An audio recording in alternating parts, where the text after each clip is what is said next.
Iran, America এবং Israel ত্রিমুখী সংঘর্ষ এই মুহূর্তে সময়ের ব্যাপার মাত্র। কারণ ইসরায়েল স্পষ্টভাবে জানিয়ে দিয়েছে, যদি ইরান তাদের সমৃদ্ধ সকল ইউরেনিয়াম ত্যাগ না করে এবং ইউরেনিয়াম সমৃদ্ধকরণের যে সক্ষমতা সেটা ত্যাগ না করে, তাহলে আমেরিকা অবশ্যই ইরানে হামলা চালানো উচিত। সেক্ষেত্রে সর্বাত্মক সহযোগিতা মধ্যপ্রাচ্য থেকে করবে ইসরায়েল।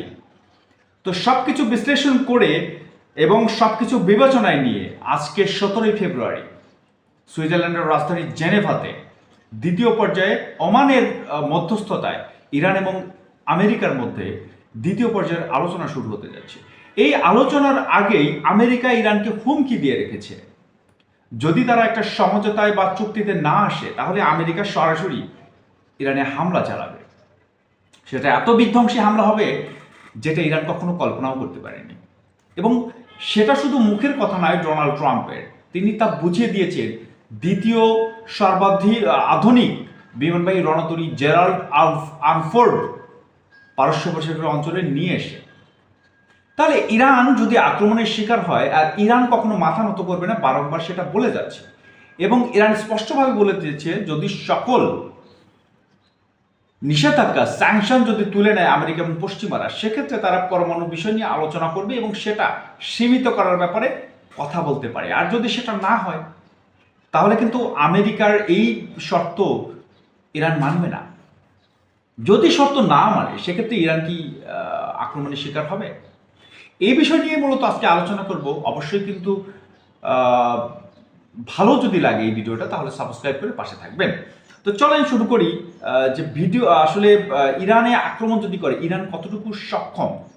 ইরানের বন্ধু, এখন এই মুহূর্তে শোনা যাচ্ছে ইরানের বন্ধু চায়না ইরানকে চেংডু J-20 যেটা সর্বাধিনায়ক এবং চীনের পঞ্চম প্রজন্মের স্টেলথ ফাইটার জেট সেটা সরবরাহ করেছে অলরেডি।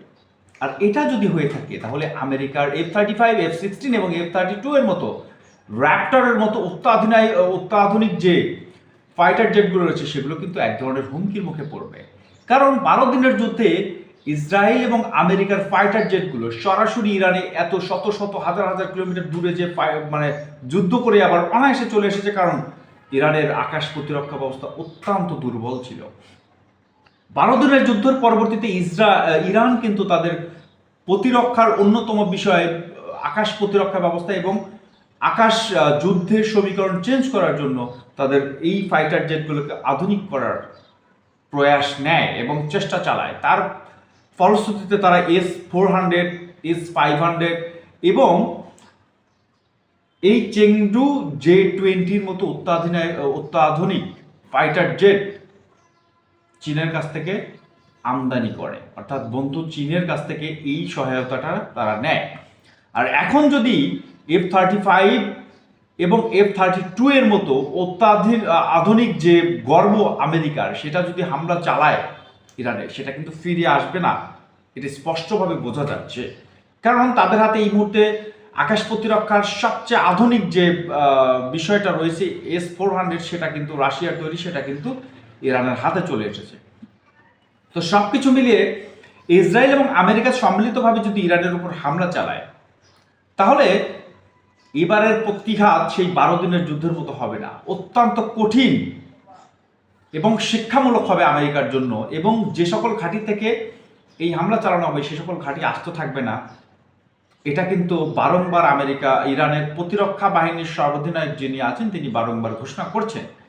এর পরবর্তীতেও ইরান বারংবার বলছে তারা আলোচনায় আগ্রহী পশ্চিমাদের সাথে বা অন্যান্য যে সকল পশ্চিমাদের মিত্র শক্তি আমেরিকা ইসরায়েল তাদের সাথেও আলোচনায় আগ্রহী, কিন্তু তারা কখনো মাথা নত করবে না। এই দিক দিয়ে আমেরিকা বিভিন্ন দেশে যে সকল ইরানি রয়েছে তাদেরকে উস্কে দিচ্ছে ইরানের বিরুদ্ধে আন্দোলন করার জন্য, যার ফলশ্রুতিতে রেজা শাহ পাহলভি কিন্তু নিজেই এই যে আন্দোলন হচ্ছে সেই আন্দোলনে যোগ দিয়েছেন। বিশেষ করে কানাডা, জার্মানি, ফ্রান্স, স্পেন এই সকল দেশে কিন্তু ব্যাপকভাবে আন্দোলন হচ্ছে। অন্যদিকে আফগানিস্তান ঘোষণা দিয়েছে ইরান যদি আমেরিকার দ্বারা আক্রান্ত হন সেক্ষেত্রে সরাসরি ইরানকে সহায়তা করবে আফগানিস্তান ইসলামিক প্রজাতন্ত্র। কারণ আমেরিকার বিরুদ্ধে যুদ্ধে তালেবানদের সবচেয়ে বেশি অভিজ্ঞতা রয়েছে এবং তালেবানের আক্রমণের মুখে আমেরিকা কিন্তু লেজ গুটিয়ে চলে আসতে বাধ্য হয়েছিল। সুতরাং এই মাঠটা, আমেরিকার সাথে যুদ্ধের মাঠটা তালেবানের খুব পরিচিত। এখন যদি ইরানকে তালেবান সহায়তা করে তাহলে টোটাল বিষয়টা একটা আঞ্চলিক যুদ্ধে পরিণত হচ্ছে। কারণ ইরানের পক্ষে রয়েছে ইরাকের বিভিন্ন মিলিশিয়া, ইয়েমেনের হুতি, লেবাননের হিজবুল্লাহ। এখন যদি তালেবান অর্থাৎ আফগানিস্তানে যুক্ত হয় তাহলে কিন্তু পুরো অঞ্চলে আমেরিকা একটা বড় ধরনের স্বার্থ মানে ধাক্কা খাবে। মূলত আমেরিকা এমন একটা পরিস্থিতিতে পড়বে, একটা বিপর্যয়কর পরিস্থিতির মধ্যে পড়বে যেটা আসলে আমেরিকা কখনো চিন্তাও করেনি। এমনও হতে পারে যে ইসরায়েলকে সহায়তা করার জন্য বিভিন্ন দেশের সামরিক ঘাঁটি তৈরি করেছিল আমেরিকা, সেই সকল সামরিক ঘাঁটি কিন্তু ধ্বংসপ্রাপ্ত হতে পারে এবং মধ্যপ্রাচ্যে আমেরিকার যে একটা সাম্রাজ্যবাদী নীতি ছিল, মারমুখী নীতি ছিল, সামরিক কেন্দ্রগুলো ছিল, সেগুলো সবকিছু ঘুরিয়ে দিয়ে মধ্যপ্রাচ্য থেকে তাদের বিতাড়িত হতে পারে। এরকম হতে পারে। বিশেষ করে তারা মধ্যপ্রাচ্যের বিভিন্ন দেশে তেলের যে একটা চাহিদা, সেই চাহিদা পূরণের জন্য কিন্তু বিভিন্ন দেশকে তারা দখলে রেখেছিল, সেখানে সামরিক ঘাঁটি তৈরি করে রেখেছিল। স্পষ্টভাবে রয়টার্স একটা নিউজ দিয়েছে, সেখানে তারা স্পষ্টভাবে বলেছে যে আমেরিকার চোখ শাসক গোষ্ঠী চেঞ্জ করা ইরানে, এবং সেটার মূল কারণ হচ্ছে আমেরিকা চাচ্ছে ইরানের তেলের যে নিয়ন্ত্রণ, সেই নিয়ন্ত্রণটা নিতে। এখন ইসলামিক প্রজাতন্ত্র থাকলে কিন্তু সেটাতে সম্ভব না, কারণ মার্ক রুবিও স্পষ্টভাবে বলেছে ইরানের সাথে পৃথিবীর কোনো দেশ সফল কোনো চুক্তি করতে সমর্থ হয়নি। আমরা চেষ্টা চালাচ্ছি, আমরা সর্বোচ্চ চেষ্টা করব। তার মানে হচ্ছে স্পষ্ট যে ইরান মাথা নত করে লেজ গুটিয়ে কখনো কোনো চুক্তিতে যায় না। এটা মার্ক রুবিও, যেটা আমেরিকার পররাষ্ট্রমন্ত্রী, তিনিও বলেছেন।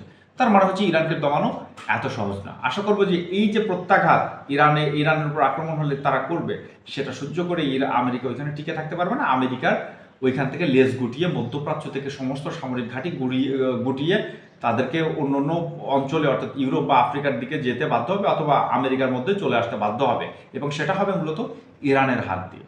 এটাই ছিল আজকের ভিডিও। আশা করি ভালো লাগছে। ভালো লাগলে কিন্তু সাবস্ক্রাইব করতে ভুলবেন না। আসসালামু আলাইকুম।